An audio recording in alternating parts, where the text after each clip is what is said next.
And when you're dealing with tenants, you can't let your emotions cloud your judgment. They're going to come to you with more stories than you've ever heard in your life about why they can't pay their rent on time. And before you know it, they're paying late every month, and it's a rent collection mess. Welcome to the Rental Property Owner and Real Estate Investor Podcast, brought to you by the Rental Property Owner Association, providing benefits and services to real estate investors and rental property owners for over 48 years. With your host, Brian Hamrick from Hamrick Investment Group. Hi, everyone.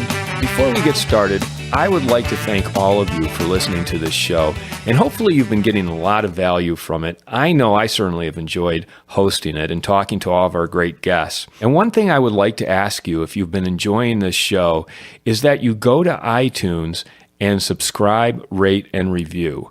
By giving us a rating and a review, it really helps to drive more listeners to the show and allows us to continue providing the great content that we've been bringing to you so far. Here's one from Boating is Life. He says, I love the podcast. Thanks, Brian, for taking the time to provide content that is very relevant to our industry. I've been in this game for 30 years, and I still learn something new from landlords every day. The podcasts provide that and more. Thank you, Boating is Life. I'm glad you enjoy it. And once again, I'd like to encourage all of the listeners to this show to take a few moments to just go to iTunes, make sure you subscribe, rate, and review this show. Hello and welcome to episode 41. A lot of you might know Bruce Vander Vennen, my guest today, as the owner of Jack's Lawn Service and Snow Plowing, right here in the greater Grand Rapids area. But what many of you don't know is that Bruce is also a successful investor in single-family, condos, and multifamily rental properties right here in Grand Rapids and Muskegon. And we're going to discuss those properties today. Bruce, thanks so much for being on the show. Thanks for having me, Brian. You are a successful investor, and how many units do you actually own? I own 118 units. 118 units. So that's a big portfolio. Tell me how you started building that portfolio, and when abouts was this? I started when I was 18 years old, so about 17 years ago now. And I bought 2 duplexes to start out. And I was still living at home with my parents, going to school full-time, working full-time. And my dad really encouraged me to get into the real estate business. So I bought 2 duplexes, and I just kept building on it from there. At the age of 18, you bought 2 duplexes.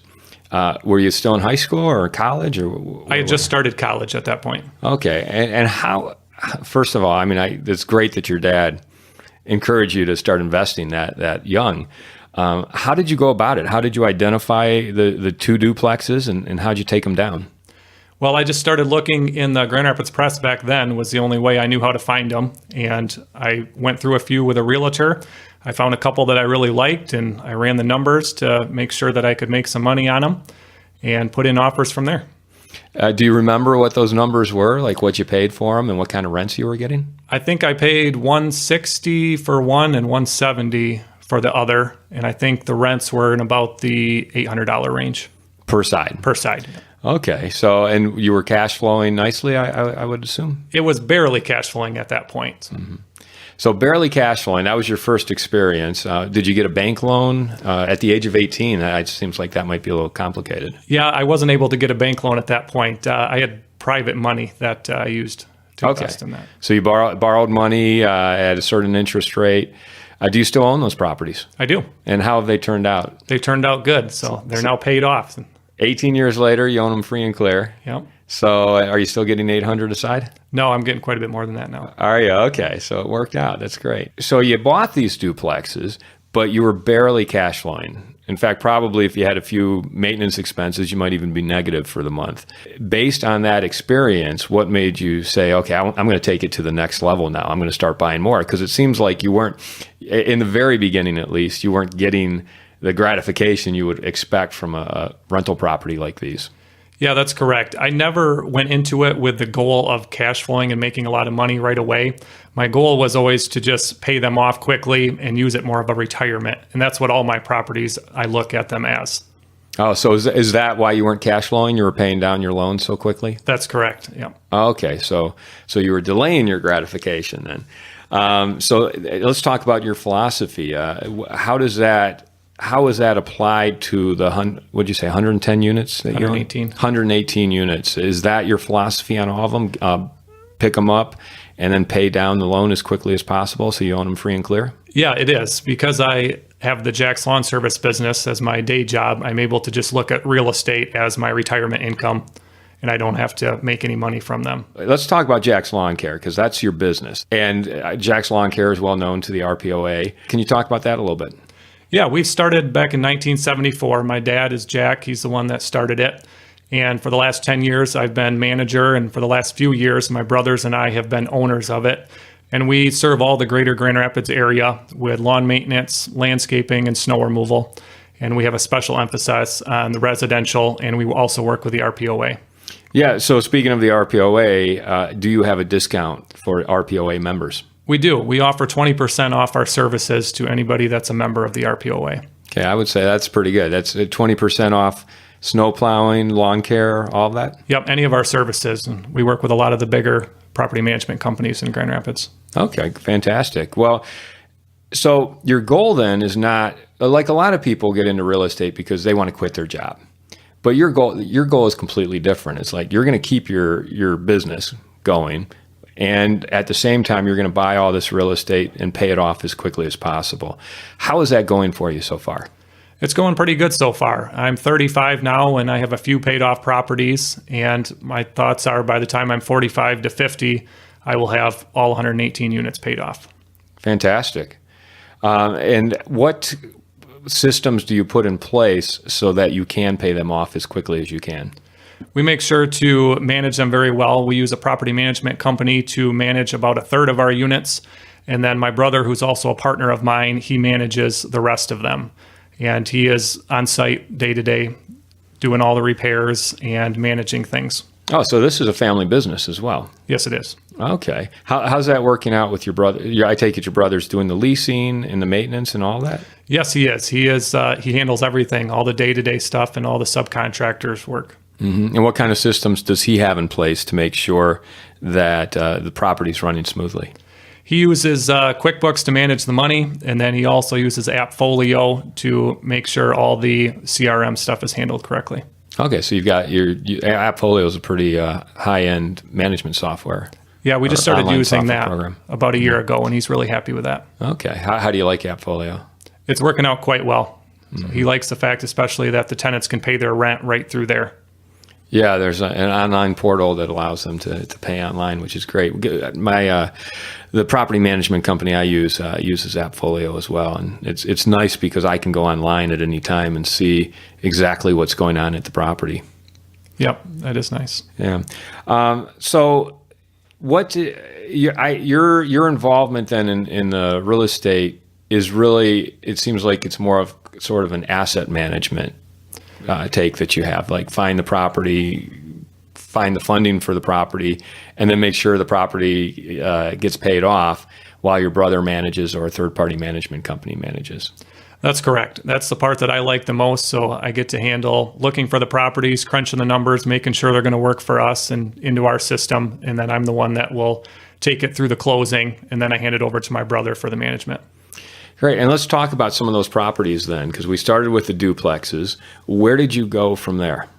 I continued to buy duplexes just because I thought that seemed like a good way to go. You get two people to live in one spot, double the income, but I wasn't comfortable enough going into multifamilies at that part. And my third property that I bought was actually a duplex that I lived in with my wife for the first 5 years of our marriage.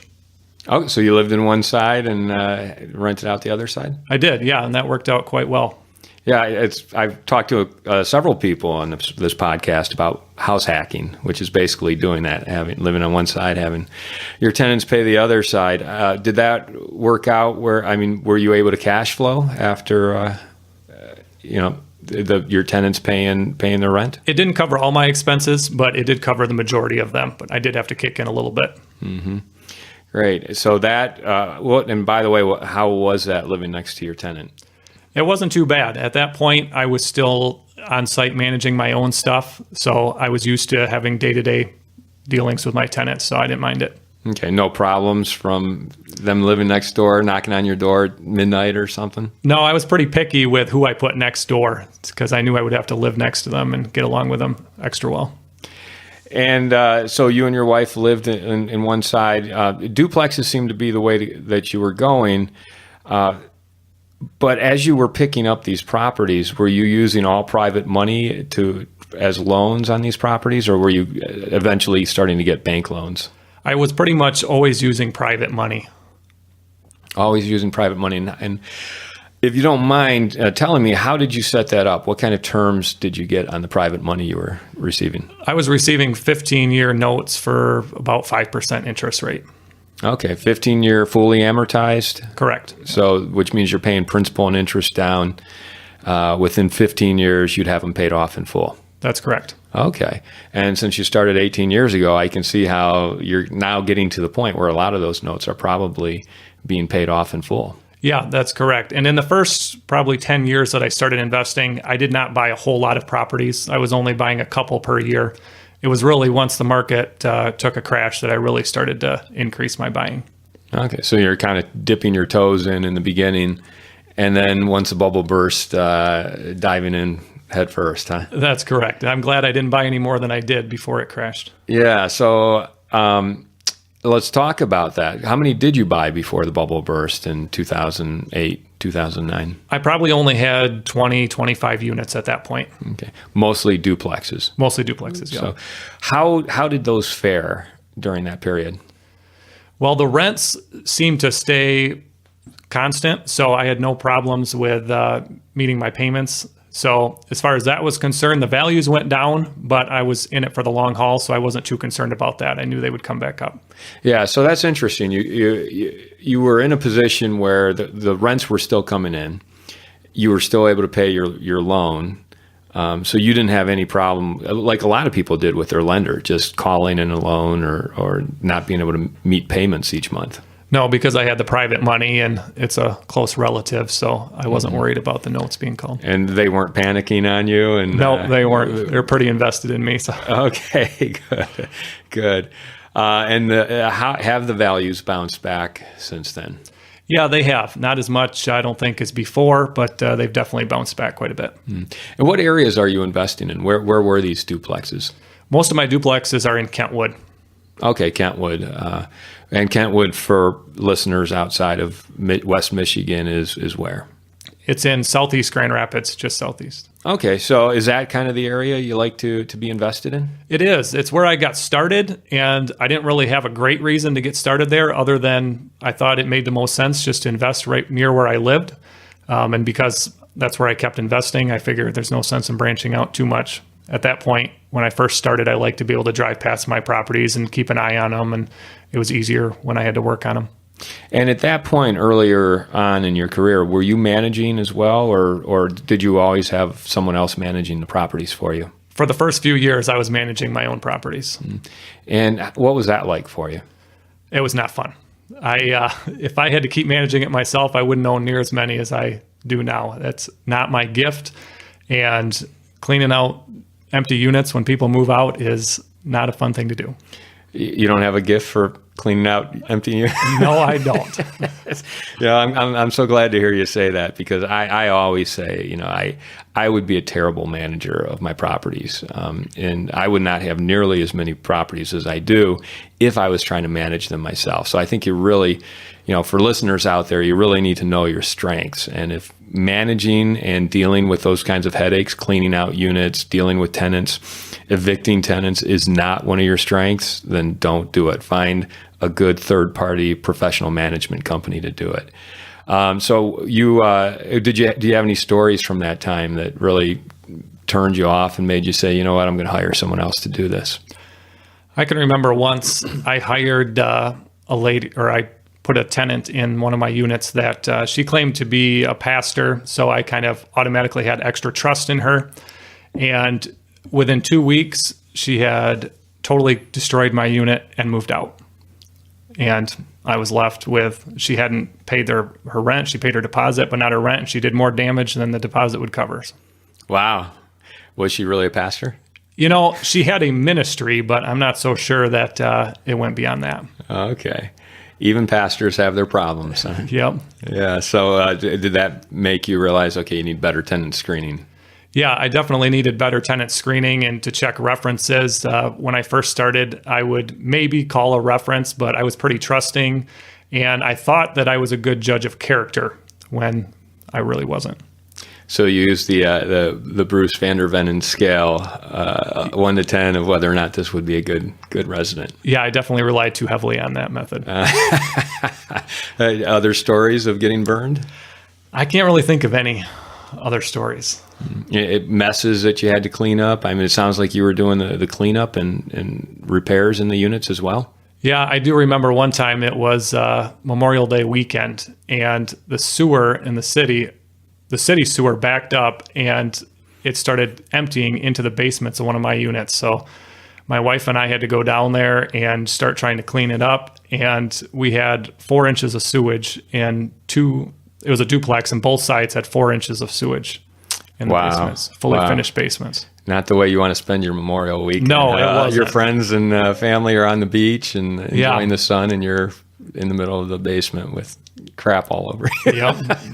Trying to get a hold of the city on the holiday weekend was difficult too, to get the sewer opened up. Yeah. Is your wife still married to you? She is still married to me, but she does not like or won't help out in the properties. She put her foot down after that. Huh? Yeah.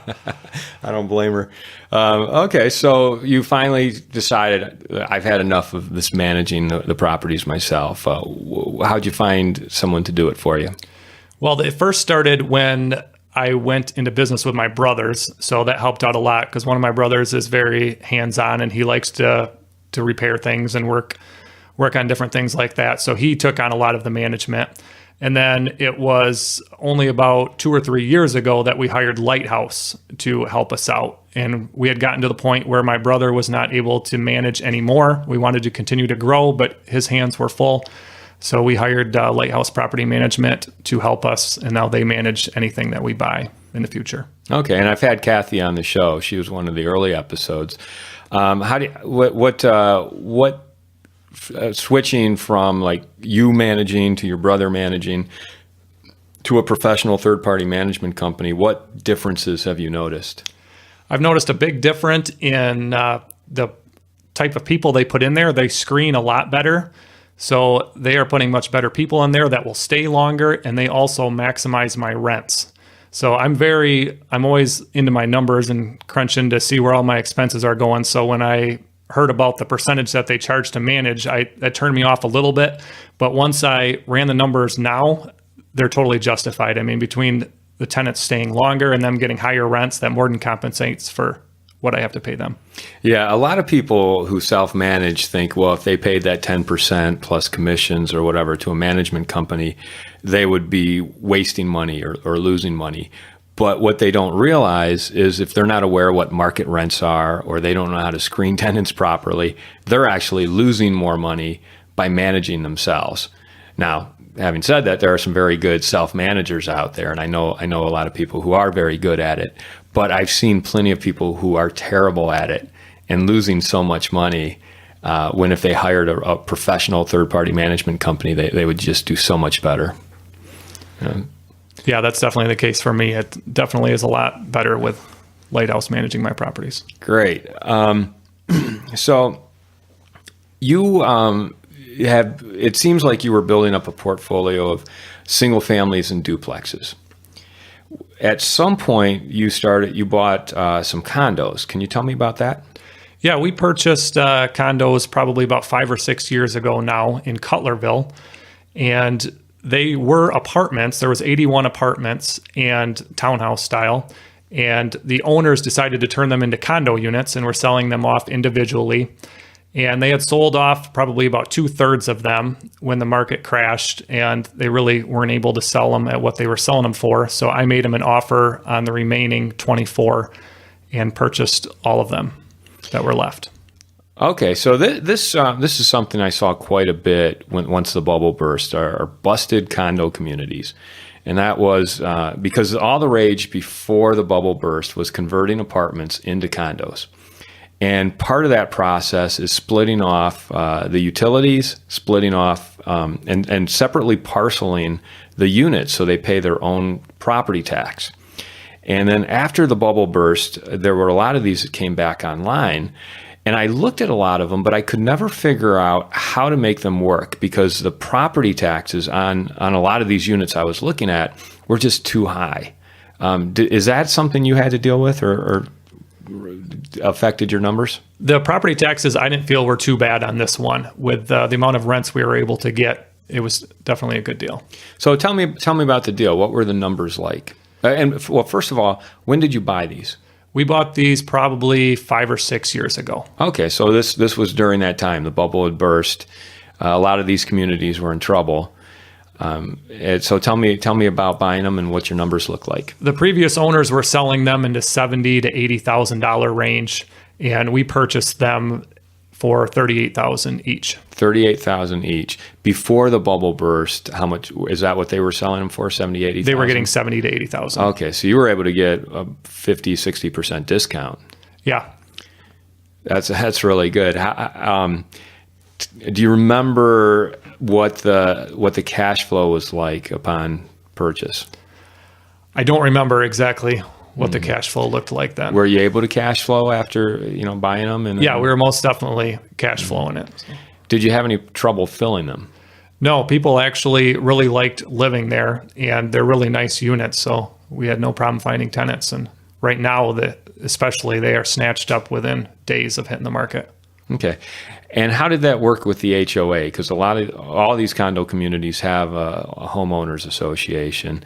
And I know that sometimes that would be a deterrent for me when I would look at these, is that the homeowners association was sort of anti, because they didn't want to see these units sold at half of what they had paid for their units. So you'd get some friction there. Did you have any troubles at all with the HOA? We did have a little bit.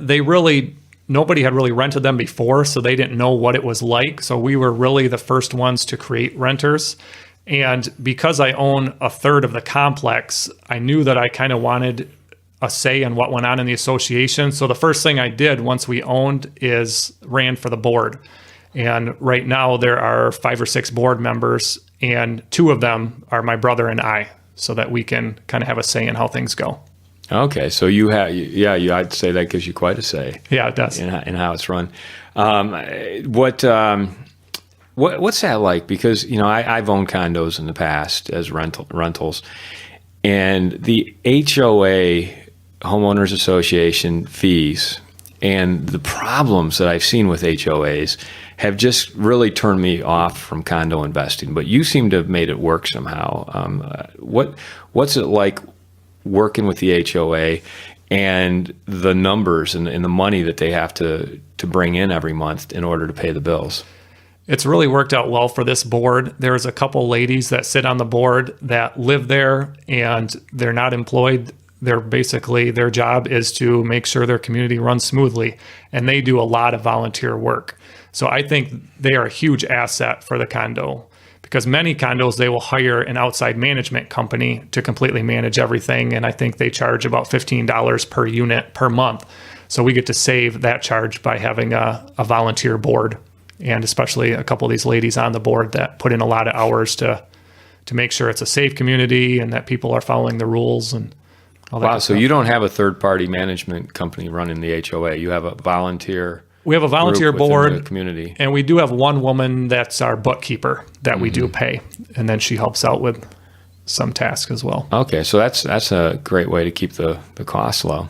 Yeah, it is. And that's the other thing. Okay, so you just reminded me of the other thing. So I would look at these busted condos, and not just the property taxes, but the HOA fees would be so high that I couldn't figure out how to cash flow.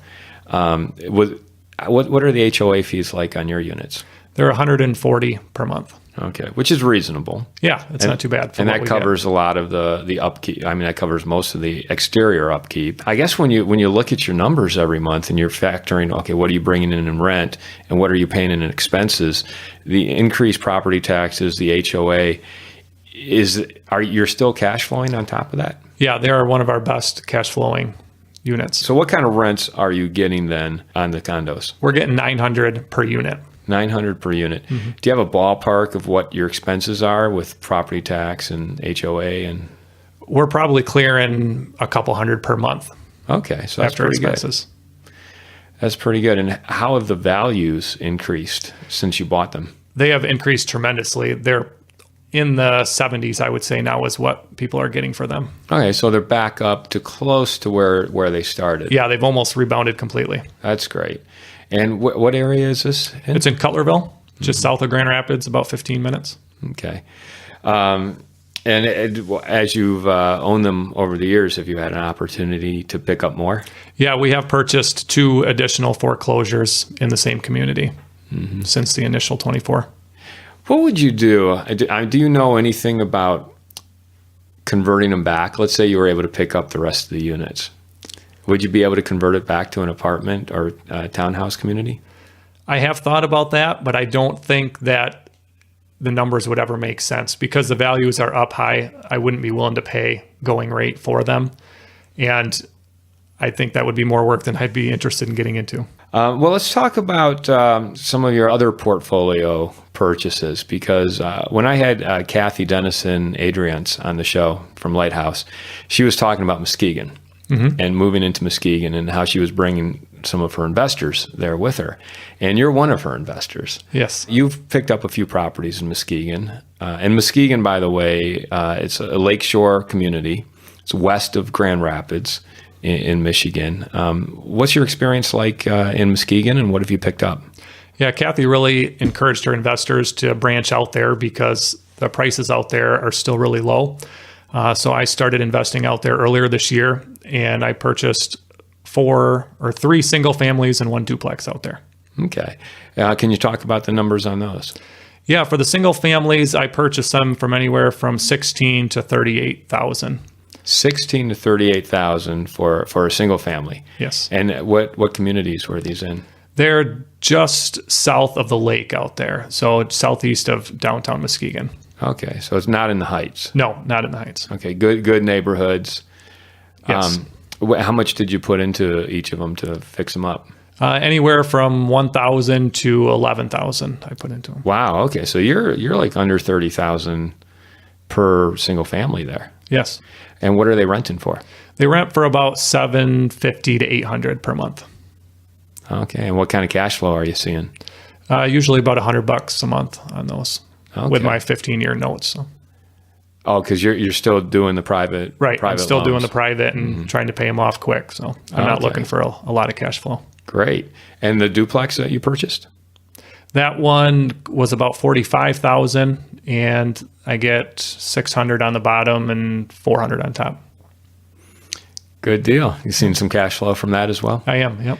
And what are your thoughts having been in Muskegon for about 6 months? Yeah. What are your thoughts on Muskegon? My plan is to continue to purchase out there. I'm not going to go crazy because my funds are drying up, but I do plan on picking up a couple more.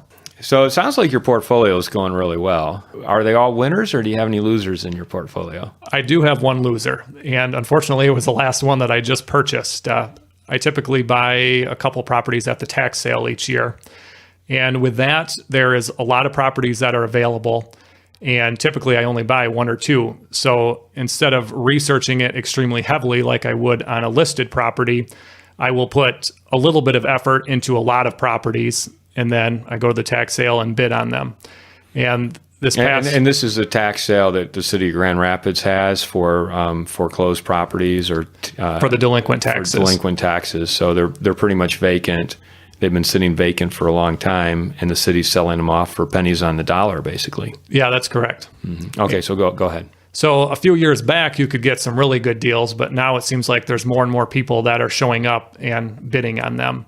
And I did get one property in Muskegon that way this year, and that was a very good buy. And for the Kent County tax auction, I had 9 properties that I was going to look at. And only one of them was in my range of what I was wanting to pay. And it was a condo in Kentwood, but it was a complex that I have not invested in before. And unfortunately, like I said, I didn't do a ton of research, and the comparables that I had were actually for a different complex about a mile down the road with a very similar name. But so I did not run my numbers correctly, and I ended up overpaying on that. Oh, no. Yeah. How much you pick it up for? I paid $45,000. Okay. And we're putting probably $4,000 or $5,000 into it. And I doubt I'm going to be able to get my money back out of it. We're going to flip this one. So. Okay, so you'll fix it up and Yeah. make it nice for the next buyer, huh? Yep. What kind of advice have you received from people along the way that has helped you? Well, my dad is the one that gave me the most advice. He's the one that encouraged me to get into real estate and just to keep buying properties. He always told me that real estate over the long haul will keep going up. And with the rents that come in, they'll pretty much end up paying for the properties. And then also some good advice that I've gotten is to do what you're good at. There's lots of different things you can do in real estate and investing, and find what fits you the most. And even in what fits you the most, you don't have to do everything. I mean, if you don't like to manage it yourself, you can hire the property management company like I did. And I really enjoy looking for the deals and making the offers and negotiating and that kind of thing. So. And what advice then would you have for people who are just getting into real estate investing? I would suggest that even though they might lean away from the property management company due to the cost, I would suggest that they handle that, because when you first get in, you have so many emotions involved.